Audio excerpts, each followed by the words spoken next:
Assalamualaikum warahmatullahi wabarakatuh. Kembali lagi bersama kami di podcast Mamuji MA Miftahul Ulum Sitiaji.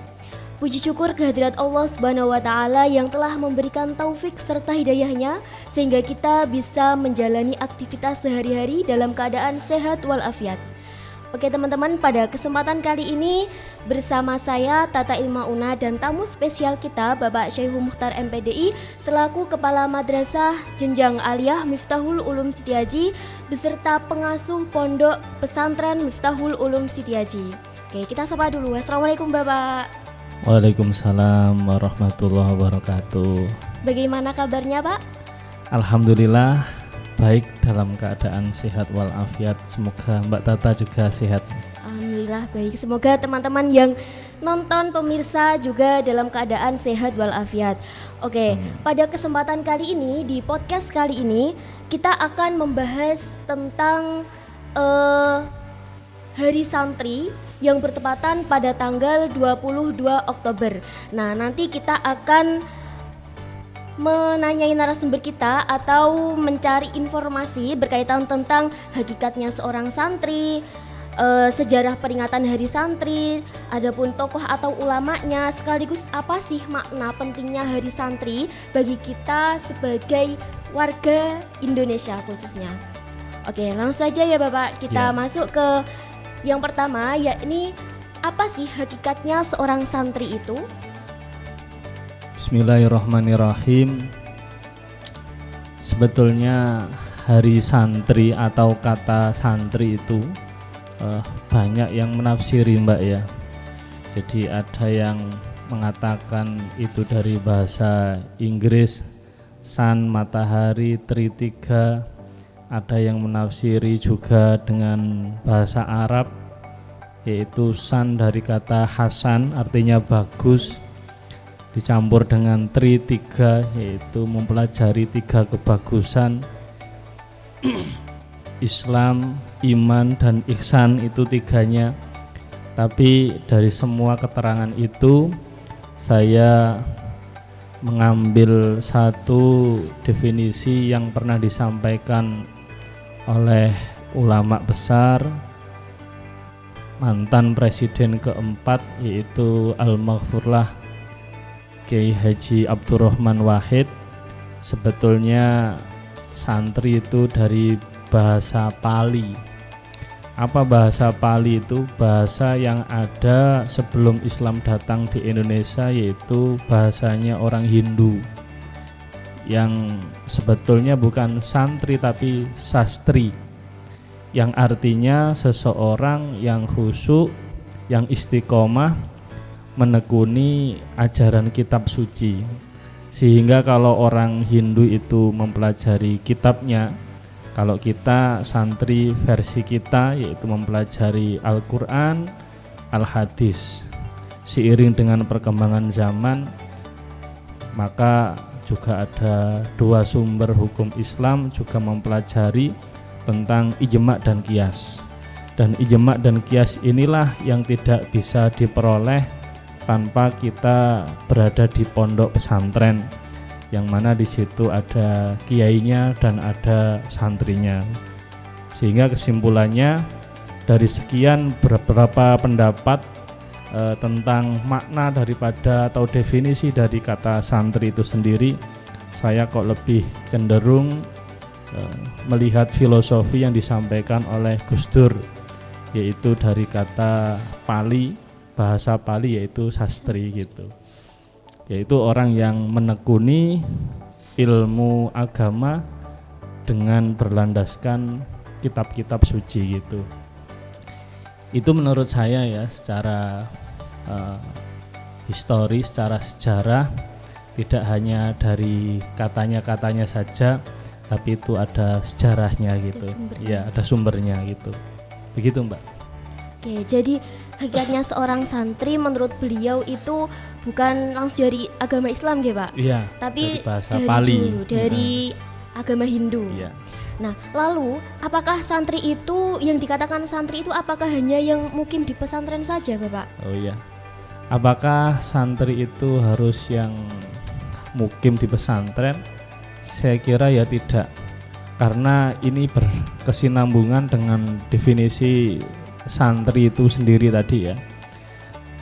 Karena definisinya adalah orang yang menekuni kitab suci, sedangkan kitab suci itu di mana-mana juga ada. Kemudian guru selain di pesantren juga ada, dan banyak juga kiai-kiai yang alim tapi juga tidak punya pondok pesantren juga ada, sehingga idealnya santri, namanya santri itu tidak harus yang bermukim di pesantren, selagi dia mempunyai keinginan, mempunyai niat di dalam hatinya, mempunyai cita-cita, visi misi untuk menekuni syariat agama Islam, yaitu yang tadi ya, iman, Islam, ihsan, itu ya juga dinamakan santri. Bahkan di akhir-akhir kelihatannya santri itu bisa dimaknai secara sederhana saja, setiap orang Islam yang bisa bermanfaat bagi orang Islam yang lain itu ya juga dinamakan santri, Mbak. Ini sesuai dengan hadis Nabi, al-muslimu man salimal muslimuna min lisanihi wa yadihi. Orang yang muslim yang sejati atau yang bisa dinamakan santri, yaitu orang Islam lain yang selamat dari kejahatan lisan dan mulutnya. Dimanapun orang itu, kalau tidak menyakiti orang Islam yang lainnya, baik dengan mulut atau dengan lisan atau dengan tindakannya, itu bisa dinamakan santri. Artinya apa? Dia pasti kalau berbicara atau berbuat dengan kebijakan-kebijakannya pasti bermanfaat bagi orang lain. Kalau tidak bisa bermanfaat ucapan atau tindakannya, maka dia yang paling baik adalah diam. As-sukut salama, diam itu selamat gitu. Saya kira definisi daripada santri itu ya secara sederhana yaitu yang seperti saya sampaikan. Kemudian apakah santri itu harus mukim di pesantren? Ya tidak harus, semua bisa menjadi santri. Terus saya menguatkan dari argumennya Kiai Abdurrahman Wahid tadi, kita tidak bisa memungkiri ya bahwasanya Islam itu datangnya ke Indonesia ya agak telat, karena sebelum Islam itu sudah ada agama yang lain, dan kita nggak bisa terlepas dengan tradisi-tradisi leluhur-leluhur kita, walaupun itu dikemas dengan model yang baru, disesuaikan, dikiaskan dengan Al-Quran dan Al-Hadis yang ada. Begitu Mbak, tidak harus di pesantren ya, tidak harus. Berarti teman-teman yang belum mukim di pesantren bukan berarti tidak dinamakan santri ya. Karena santri itu ya tadi tidak selamanya adalah orang atau seorang yang bermukim di pondok. Oke, itu seputar tentang santri, definisi tentang santri. Oke, kita lanjut ke pertanyaan selanjutnya, yakni sejarah apa sih yang menjadi latar belakang peringatan Hari Santri tersebut? Sebelum saya menjawab sejarahnya Mbak ya, bahwasanya untuk ditetapkannya Hari Santri sebagai hari nasional itu sebetulnya bukan tujuan atau permintaan utama dari para muassis Nahdlatul Ulama atau para kiai-kiai dahulu, bukan. Sebetulnya bukan itu yang diminta oleh para kiai-kiai kita, tetapi tidak bisa dipungkiri ya bahwasanya sebuah kebaikan dan begitupun juga kejelekan apabila itu ditutup-tutupi, pasti Allah itu akan membukanya itu. Dan beliau itu tujuannya hanyalah ikhlas, mengharap ridho Allah itu. Bahkan beliau sekarang itu bisa dikatakan sudah almarhumin semuanya, tapi hakikatnya beliau itu belum wafat Mbak ya, masih hidup itu. Allah sendiri kan mengatakan, jangan kau kira orang-orang yang mati di jalan Allah itu sudah mati, bal ahya'u, tetapi mereka itu, beliau itu hidup, wahum yurzakun, dan beliau juga dikasih rezeki oleh Allah atas amal-amal yang ada di dunia. wala tahsabannal ladzina qutilu fi sabilillahi amwat bal ahya. Jangan kau mengira orang yang mati di jalan Allah itu sudah mati, tapi beliau itu masih hidup dan diberi rezeki, wahum yurzakun. Sebelum jawab sejarah itu Mbak ya, yang harus dipahami, yang dipedomani, kalaupun pemerintah memberikan reward tentang penetapan hari santri, itu ya sudah tepat karena itu sudah porsinya pemerintah untuk menghargai jasa para pahlawan. Kemudian masuk pada substansi tentang pertanyaan sejarah. Mungkin anak-anak muda atau anak-anak MI atau adik-adik itu masih belum paham. Padahal proklamasi itu tanggal 17 Agustus. Tapi kenapa yang dikumandangkan sekarang lagi rame-ramenya sejak hari santri ditetapkan itu tanggal 22 Oktober gitu nggih. Kenapa kok enggak 17, kemudian 18, 19 atau 22 Agustus gitu? Kok masih ada waktu berbeda bulan ya, September, Oktober gitu. Itu kan mungkin timbul pertanyaan. Begini Mbak, sejak Bung Karno dan Bung Hatta memproklamirkan kemerdekaan Indonesia, itu Indonesia belum terbentuk sebagai sebuah negara, belum dikatakan sebagai negara, sehingga bangsa-bangsa lain itu masih mempunyai cita-cita untuk menjajah Indonesia, terutama Inggris dan sekutunya masih ingin kembali ke Indonesia. Sehingga perlu adik-adik atau anak-anak ketahui, mulai Agustus sampai Oktober itu yang ada hanya 3 Mbak.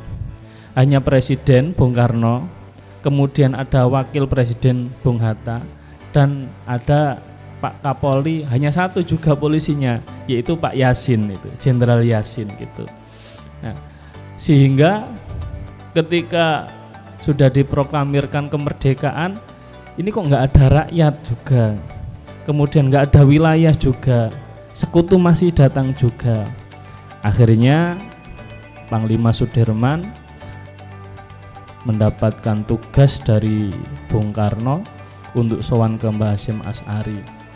Ketika sowan ke Mbah Hasyim Asy'ari, muncullah resolusi jihad ya, tepat tanggal 22 itu, Oktober itu. Sehingga kalau ada pertanyaan mengapa kok durasinya lama, ya karena kegelisahan daripada 3 orang ini. Masih menyiapkan juga. Iya, masih menyiapkan juga masih belum ada pengakuan dari negara-negara tetangga tentang Indonesia itu sudah benar-benar merdeka. Dikatakan merdeka kok masih berseliweran sekutu dan seterusnya itu. Sehingga adanya resolusi jihad itu diantaranya isinya, yang pertama, setiap orang Islam, Muslim, hukumnya fardu ain untuk melawan penjajah. Bunyinya resolusi jihad itu nggih. Yang kedua, orang yang gugur dalam pertempuran itu dikatakan sebagai mati syahid. Itu yang dikatakan oleh Mbah Hasyim Asy'ari. Dan yang terakhir dari 3 resolusi jihad itu diantaranya yang nomor 3 yaitu barang siapa orang Indonesia yang masih memfasilitasi atau mendukung penjajah, maka dia dinamakan orang yang dolim. Nah, dari resolusi jihad Mbah Hasyim Asy'ari itu, orang-orang yang merasa santri, merasa Islam karena sudah mendapatkan hukum fardu ain, maka semuanya berbondong-bondong dengan alat yang senjata bambu runcing itu. Yang sederhana. Ya sederhana, tapi kita nggak bisa memungkiri dari kontribusi para kiai. Di antaranya yang paling terkenal ada 2 orang ya, yang saya selalu ingat di dalam pikiran saya. Yang pertama yaitu Mbah Kiai Mahrus Ali. Ketika santri-santri membawa bambu runcing, tapi Kiai Mahrus Ali sama bala tentaranya namanya pasukan Hizbullah itu di pelabuhan atau di Tanjung Perak itu sambil melihat ke laut dan mengkerik, melihat setiap ada pesawat itu diludahi Mbak. Mohon maaf ya, gitu. Langsung meletus pesawat itu ya. Kalau pesawatnya 2 ya berarti gitu. Itu meletus. Nah, dan anehnya selama, mohon maaf ya, Pak Soeharto itu berkuasa 32 tahun. Semua profesor, semua doktor tidak pernah menulis sejarah itu. Ya.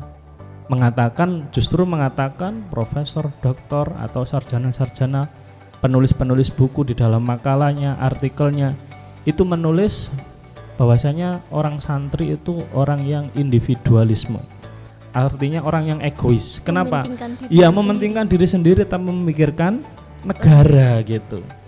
Nah, akhirnya Allah membuka pintu kebenaran itu pada eranya Gus Dur. Ada beberapa sarjana NU yang dikuliahkan di Eropa, di Inggris.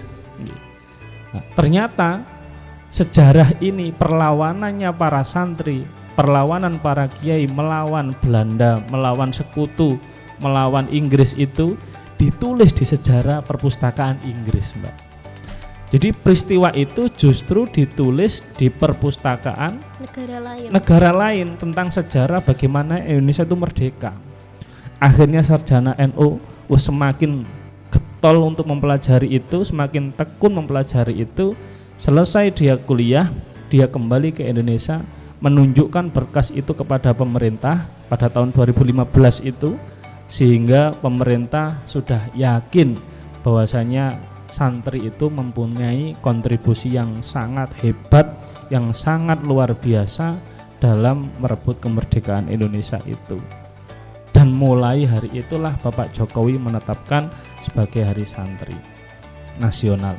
Tentunya seorang presiden ketika menetapkan sebuah hari besar atau hari nasional, ya tentu dengan pengkajian yang sangat mendalam, yang sangat detail, nggak mungkin asal-asalan, karena ini nanti masih masuk sejarah dalam kebijakan kepemimpinan beliau gitu. Dikaji oleh para pakar-pakar, oleh profesor, oleh doktor, juga disidangkan oleh DPR, sehingga tidak ada keraguan lagi untuk menetapkan para tokoh-tokoh, kiai-kiai yang disebutkan di dalam sejarah yang ada di Eropa itu sebagai pahlawan nasional, dan harinya disebut Hari Santri Nasional. Yang pertama Kiai Makhrus, ya, saya sambung ini, menyambung.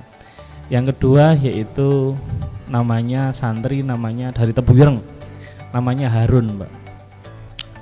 Kita harus bangga ya. Waktu itu Inggris itu yang menguasai 2/3 dunia, sehingga termasuk Amerika, Australia itu menjadi jajahan daripada Inggris. Sehingga Inggris pernah menyampaikan bahwasanya matahari itu tidak pernah terbit 2/3 di negara Inggris. Kenapa? Karena ketika matahari terbit dari timur, orang Inggris menguasai di wilayah barat yang belum kelihatan matahari. Ketika matahari di sebelah barat, Inggris menguasai di Malaysia di sebelah timur utara, sehingga tidak melihat matahari, saking luasnya jajahan daripada negara Inggris gitu. Dan luar biasanya jenderalnya itu namanya Jenderal Malabi saat Inggris berjaya itu, tetapi jenderal sekuat itu mati di tangan santri yang namanya Harun.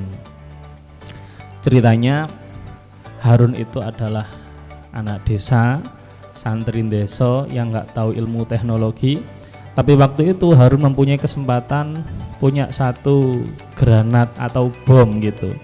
Dia mempunyai cita-cita ini harus mampu untuk mematikan Jenderal Malabi. Akhirnya dia meletakkan bom itu di bawah mobilnya Jenderal Malabi.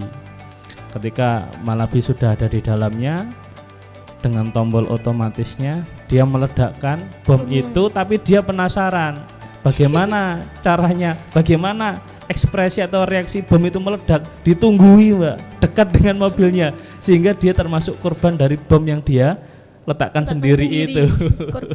Korbannya juga sehingga dia mampu membunuh panglima terhebat yaitu Jenderal Malabi yang menguasai dunia pada waktu itu, tapi dia sendiri juga membunuh diri sendiri. Dari cerita itu ada plus minusnya. Artinya apa? Artinya kita harus tetap tidak boleh memejamkan mata tentang teknologi ya. artinya harus seimbang antara keberanian kita dengan ilmu kita. Kalau Harun tadi itu hanya berani saja tanpa ilmu pengetahuan. Ya.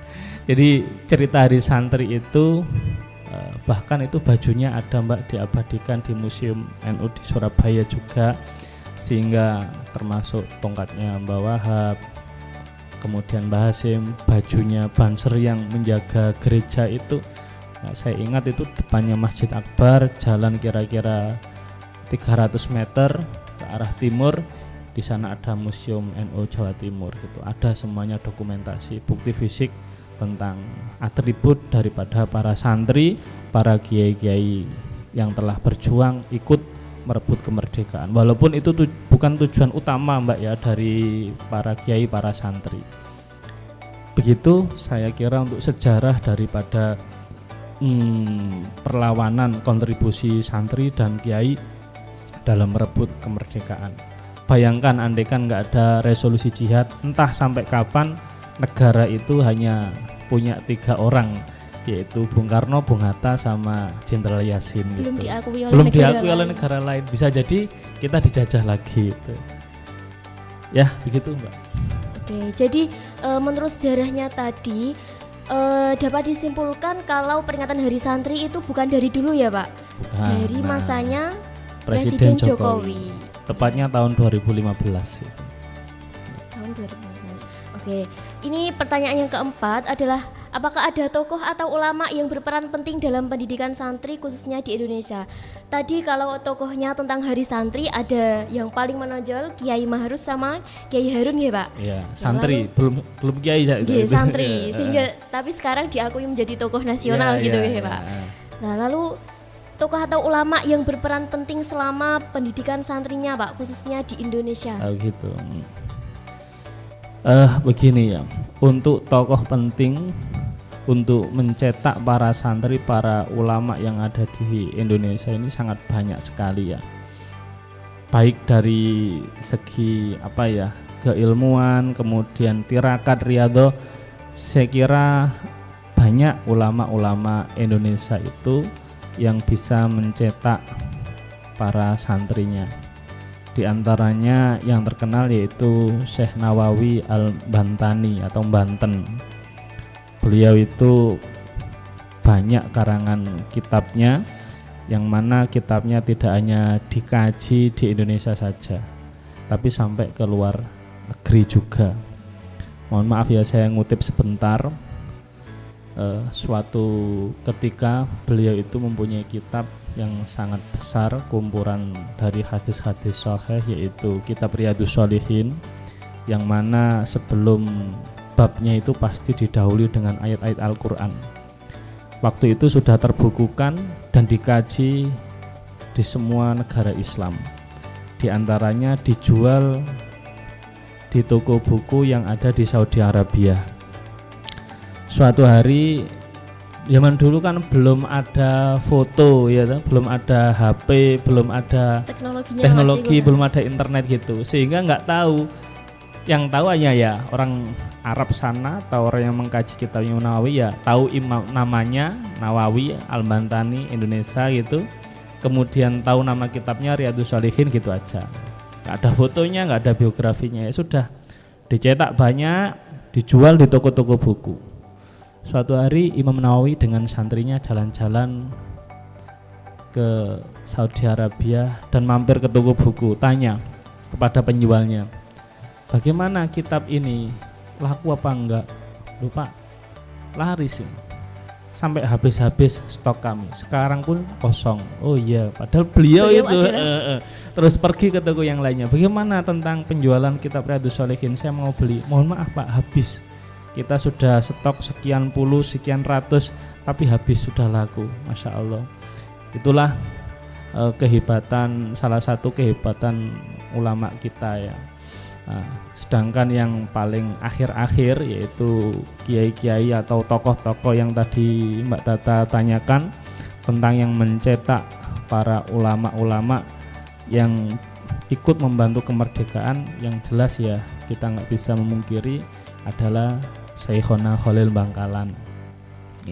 termasuk Mbah Hasyim Asy'ari juga muridnya Mbah Khalil, Mbah Hasbullah juga muridnya Mbah Khalil Bangkalan, Mbah As'ad Syamsul Arifin Situbondo yang memberikan tongkat kepada Mbah Hasyim, bahwasanya tongkat itu simbol atau lambang sudah diperkenankan untuk mendirikan Hadatul Ulama. Karena sebelum dikasih tongkat itu Mbah Hasyim sudah menyodorkan, tanya kepada gurunya sudah diizini apa belum, masih belum, sehingga dengan adanya tongkat itu sudah ada simbol diizini. Itu Mbah As'ad Syamsul Arifin Situbondo. Mbah Abdul Karim pendiri Pondok Lirboyo juga murid daripada Syekhona Khalil. Tapi Syekhona Khalil sendiri pun juga pernah mondok, pernah nyantri di Pondok Pesantren Langitan Tuban. Sehingga kalau kita runtut semuanya itu masih ada sanadnya, masih ada berkesinambungan. Kemudian kita harus mempelajari ya, belajar dan mempelajari. Mbak Tata harus perlu tahu, jangan juga adik-adik atau teman-teman, Mbah Hasyim itu kan muridnya Mbah Khalil. Setelah sekian tahun mondok di Mbah Khalil, Mbah Hasyim itu pulang mendirikan Pondok Tebu Ireng dan ngaji kepada santri-santrinya. Tapi subhanallah, Mbah Khalil itu datang ke Tebu Ireng juga ikut ngaji kepada Mbah Hasyim Asy'ari muridnya. Kemudian Mbah Hasyim bilang seperti ini, loh Yai, saya dulu ngaji ke jenengan, kok sekarang jenengan ngaji kepada saya? Apa kata Mbah Khalil Bangkalan? Kalau bahasa Indonesianya, yang lalu biarlah berlalu, sing wis ya wis. Artinya sing wis, awakmu biyen muridku, ya wis, tapi saiki aku kepingin jadi muridmu. Wah, Masya Allah, itu guru belajar kepada muridnya. Kemudian selain Mbah Hasyim juga ada Mbah Abdul Karim pendiri Pondok Lirboyo. Mbah Abdul Karim ketika mondok di Bangkalan di Mbah Khalil itu sudah lebih dulu daripada Mbah Hasyim. Sudah dapat sekian tahun Mbah Yai Karim, Abdul Karim itu baru Mbah Hasyim mondok, artinya seniornya lah Mbah Karim itu.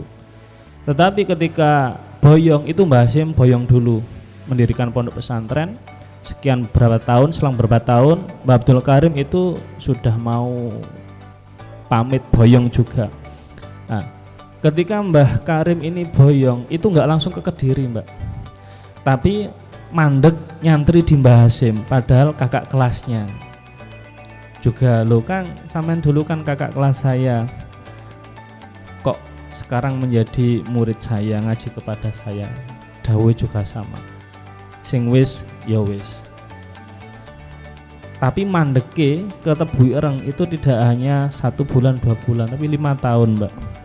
Baru itu kembali ke Lirboyo, atau waktu itu belum pondok ya, ke Kediri dan mendirikan Pondok Lirboyo.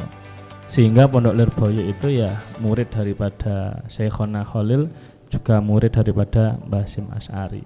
Begitupun juga Pondok Tambak Beras Mbah Hasbullah, Pondok Denanyar Mbah Bisri Sansuri juga murid dari Mbah Khalil. Sehingga kalau kita menjawab pertanyaan dari Mbak Tata tadi, siapakah tokoh-tokoh yang mencetak para santri? Kalau dari segi apa ya, yang dekat dengan kemerdekaan itu ya Mbah Khalil Bangkalan. Kemudian kalau dari segi keilmuan ya banyak ya. Di antaranya tadi yang saya berikan contoh yaitu Imam Nawawi Al-Bantani. Jadi beliau itu lama belajar di Arab sana, di Mekah. Dan yang dibawa adalah tradisi Islam yang sangat familiar ceritanya. Beliau itu selalu mengistiqomahkan cinta tanah air pakai songkok hitam, pakai peci hitam, sehingga disebut oleh para teman-temannya, diledek para adik-adiknya itu dinamakan Jamusul Indonesia, kebun Indonesia, karena ini kan seperti bulu itu. Tapi setelah diajak itu suatu hari Nawawi nggak marah itu, cuma itikaf di masjid, ceritanya gatal. Ketika gatal, kopiannya itu digaruk miring gini. Ketika miring, maka tanah Arab semuanya juga ikut miring Mbak. Kemudian sesama walinya njawil, ojo muring-muring lah, jangan serengan, ojo serengan gitu, jangan marah lah, tolong dibenakno peci ini, dunyone miring iki lho. Akhirnya diluruskan, dunianya sudah kembali ke lurus lagi. datar lagi. Sejak kejadian itu para teman santri, para adik-adiknya nggak berani ngejek lagi, nggak berani guyon lagi ya bergurau lagi, bercanda lagi sama beliau. Sudah tahu kalau beliau itu adalah selain ulama, orang yang ahli ilmu, juga kekasihnya Allah Subhanahu wa taala. Gitu Mbak ya. Oke. Jadi teman-teman kita sebagai warga negara Indonesia harus bangga juga ya Pak. Ya, soalnya harus. tokoh agama Islam juga sangat banyak sekali tokoh-tokohnya. Nah, oke, berkaitan dengan Hari Santri lagi Pak, menurut panjenengan apa sih pentingnya kita memperingati Hari Santri itu? Oh iya. Tentu yang namanya peringatan itu adalah mengingat kembali sejarah Mbak ya. Peringatan Maulid Nabi kita berarti ya mengingat sejarahnya perjuangan Kanjeng Nabi, tidak hanya lahirnya tapi perjuangannya juga. Peringatan Isra Mi'raj kita juga mengetahui sejarah juga perjuangan Nabi Muhammad. Kita nggak bisa membayangkan kalau tanpa peringatan Isra Mi'raj, generasi muda itu nggak tahu kalau awalnya sholat itu sejumlah 50, sehingga sekarang tinggal 5 mestinya lebih semangat lagi ya. Tapi ada pertanyaan dari salah satu murid juga menggelitik. Begini pertanyaannya, Pak, Isra Mi'raj itu kan awalnya perintah sholat 50 kali, sekarang kan tinggal 5, duhur, asar, maghrib, isya, subuh. Lah yang 45 itu nama sholatnya apa? Penasaran. Ya penasaran. Untung saya agak cerdas gitu. Akhirnya jawabnya begini, Mas, setiap anak lahir apakah harus sudah ada namanya? Kan belum kan, tinggal nunggu 7 hari sama akikoan. Nah waktu itu ketika perintah sholat 5 waktu juga belum 7 hari, sehingga belum ada namanya. Itu spontan saya mempunyai inisiatif jawaban seperti itu. Kemudian pentingnya peringatan Hari Santri, tentunya kita harus ingat dengan pepatah bahwasanya bangsa yang besar adalah bangsa yang mampu menghormati jasa para pahlawannya. Sehingga adanya peringatan Hari Santri ini merupakan rasa syukur kita kepada para santri dahulu, para kiai-kiai dahulu. Kalau tanpa ada peringatan kita nggak akan mengingat perjuangannya. Rasa syukur, rasa terima kasih. Allah dawuh, man la yaskurun nas la yaskurillah. Barang siapa yang tidak bersyukur kepada manusia, hakikatnya nggak terima kasih kepada manusia, hakikatnya dia juga tidak berterima kasih kepada Allah. Karena manusia berbuat baik kepada kita itu adalah perintah dari Allah Subhanahu wa taala. Itu adalah nikmat, fadl, hadiah dari Allah Subhanahu wa taala kepada kita melalui orang, wasilah orang. Nah kita diberikan kenikmatan kemerdekaan ini, wasilahnya para santri-santri dahulu dan para ulama-ulama kita terdahulu itu. Jadi intinya manfaatnya peringatan ya mengingat kembali dan berterima kasih kepada para pahlawan. Sehingga kalau ada murid, ada orang yang nggak mau upacara 17 Agustus, tidak mau peringatan Hari Santri, saya kira kok nggak etis, nggak berterima kasih kepada manusia gitu. Padahal kita tinggal menikmati ya. Betul, kita tinggal menikmati, kita tinggal mengambil manfaat dari perjuangan para pahlawan dahulu. Yang pahlawan dahulu mengorbankan harta, benda, raga, bahkan nyawanya. Kita malah mintanya nuntut saja. Apa negara yang bisa diberikan kepada saya? Kita kan begitu saja itu. Adanya Hari Santri itu ya harapannya kita semuanya sadar, selain kita juga diberi, kita harus bisa memberi lah gitu. Makanya kita kan diajarkan kalau dikasih orang kan terima kasih. Itu maksudnya ya diterima kemudian dikasihkan yang lain juga. Jangan terima kasih disak dewe, enggak. Iya, artinya terima, dikasih orang terima terus dikasihkan. Dimakan sendiri juga dikasihkan sama yang lain. Itu namanya terima kasih itu. Oke, itu berkaitan tadi tentang pentingnya Hari Santri ya. Lalu Pak, kalau kontribusi kita sebagai santri di masa sekarang bagaimana? Soalnya kan kalau dulu kan kita memperjuangkan perang, lalu kita sebagai santri, hakikatnya santri di masa sekarang itu kontribusinya bagaimana? Iya. Ini ada korelasinya dengan jawaban saya yang pertama tadi Mbak ya. Di mana kita berdiri atau bumi kita pijak, disitulah ada kesempatan kita untuk berbuat baik gitu. Kum hina aqamallah, berdirilah kamu tegak di mana kamu diberdirikan oleh Allah. Seperti saya aslinya orang Jombang, didirikan di Bojonegoro, ditegakkan oleh Allah di Bojonegoro, ditakdirkan berpijak di bumi Bojonegoro. Ya kita harus berusaha sebagai santri itu bermanfaat bagi orang yang ada di sekeliling saya yang di wilayah Bojonegoro gitu. Sehingga khairun nas anfa'uhum linnas, itulah hakikatnya santri ya. Jadi ya selalu berbuat baik lah Mbak, selalu berbuat baik di mana kita berada. Dan ini harus kita ingat bahwasanya Nabi juga pernah berkata, ad-dunya mal'unun, dunia itu semuanya terkutuk, dikutuk oleh Allah dunia itu. Wa mal'unun fiha, dan yang ada di dalamnya juga terkutuk. Kita di dalam bumi loh ya, di dunia juga terkutuk kita itu, kecuali illa salasin, kecuali ada 3 hal. Satu adalah zikrullah, zikir, libaan, berjanji, sholawatan, manakib, nah itu. Yang kedua adalah mu'alim, guru, itu tidak terkutuk oleh Allah yang kedua. Dan yang ketiga adalah muta'alim, yaitu santri atau pelajar. Nah, sehingga kita harus memilih di antara 3 hal ini agar kita tidak termasuk kategori yang ad-dunya mal'unun, dunia itu terkutuk itu, agar kita selamat. Artinya kalau yang ngutuk manusia itu ada 2 kemungkinan itu, bisa jadi bisa enggak. Tapi kalau ini yang ngutuk itu Allah itu pasti jadilah. Kalau kita tidak termasuk 3 kategori ini, wah kita tidak akan tidak akan selamat itu. Karena setelah kehidupan ini masih ada kehidupan yang lebih panjang, yang lebih berat lagi. Kun fid dunya gharibun, jadilah kamu di dunia ini seperti pengembara. Jadi pengembara itu sifatnya yang nggak akan lama di sebuah tempat karena dia akan melanjutkan perjalanan, karena itu bukan tujuannya. Dunia ini adalah tempat pengembara kita, bukan tempat singgah kita. Mungkin ya 63 tahun, 73 tahun, 90 tahun, habis itu kita masih meneruskan perjalanan yang sangat panjang. Saya kira gitu Mbak ya. Jadi gitu ya, kontribusinya kita sebagai santri nggak harus berperang ke Palestina, tapi kita zikir kepada Allah, berbuat baik, kita sebagai pengajar atau sebagai orang yang belajar, itu merupakan kontribusi kita sebagai santri di era sekarang. Oke. Itulah tadi tentang hakikatnya seorang santri, terus sejarahnya peringatan Hari Santri. Oke, untuk yang terakhir ada closing statement Pak dari jenengan. Ya, closingnya, jadilah santri selamanya. Utlubul ilma minal mahdi ilal lahdi. Carilah ilmu mulai ayunan ibu sampai ke liang lahat.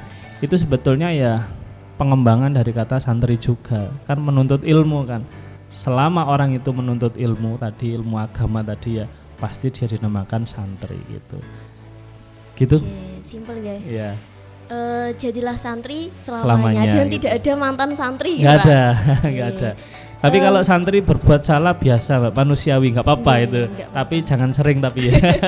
Harus tahu. Iya, harus tahu. Oke teman-teman, demikian podcast hari ini. Semoga apa yang tadi diutarakan oleh Bapak Saihu bisa bermanfaat bagi kita di masa sekarang maupun di masa yang akan datang. Teman-teman yang belum tahu jadi tahu bagaimana itu santri, hakikatnya seorang santri, jadi lebih mengetahui. Oke, terima kasih. Pada kesempatan kali ini jangan lupa like, comment, and subscribe di channel kami di podcast Mamuji. Terima kasih, kurang lebihnya mohon maaf. Wassalamualaikum warahmatullahi wabarakatuh. Waalaikumsalam warahmatullahi wabarakatuh.